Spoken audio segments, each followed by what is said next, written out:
63 বছর বয়সী ইরানের প্রেসিডেন্ট তার কট্টরপন্থী দৃষ্টিভঙ্গির জন্য পরিচিত এবং আগের নির্বাচনে তিনি রক্ষণশীল প্রার্থী হিসেবে ইরানের মধ্যপন্থী এবং সংস্কারপন্থীদের বিরুদ্ধে ব্যাপক প্রতিদ্বন্দ্বিতা করেছিলেন। 2017 সালে তিনি সে সময়কার সংস্কারপন্থী প্রেসিডেন্ট হাসান রুহানির বিরুদ্ধে রক্ষণশীল block popular front of Islamic revolution forces এর প্রার্থী ছিলেন।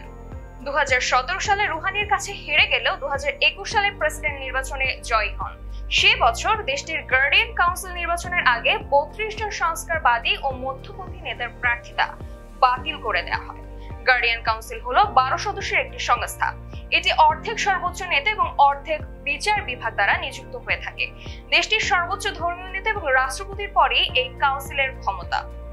অনেক বিশ্লেষক হাই প্রোফাইল কাউন্সিলের সিদ্ধান্তকে রাইসির নির্বাচনে জয়ের পথ প্রশস্ত করা হিসেবে দেখেন। এর আগে ইরানের প্রধান বিচারপতি, ইসলামী প্রজাতন্ত্রের বিচার ব্যবস্থার প্রধান সহ বিভিন্ন গুরুত্বপূর্ণ পদে দায়িত্ব পালন করা রাইসিকে সর্বোচ্চ নেতা আলী খামেনির মিত্র হিসেবে বিবেচনা করা হয়।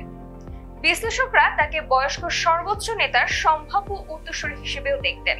ছোটবেলা থেকে রাইসি শিয়া সংখ্যাগরিষ্ঠ ইরানের বৃহত্তম ধর্মীয় একাডেমি কোম মাদ্রাসার ছাত্র হিসেবে একটি শক্তিশালী ধর্মীয় শিক্ষা লাভ করেছেন। চোখ রাখুন খবর সংযোগের ফেসবুক পেজ এবং ইউটিউব চ্যানেলে। এতক্ষণ সঙ্গে ছিলাম আমি সামিহা তাবাস।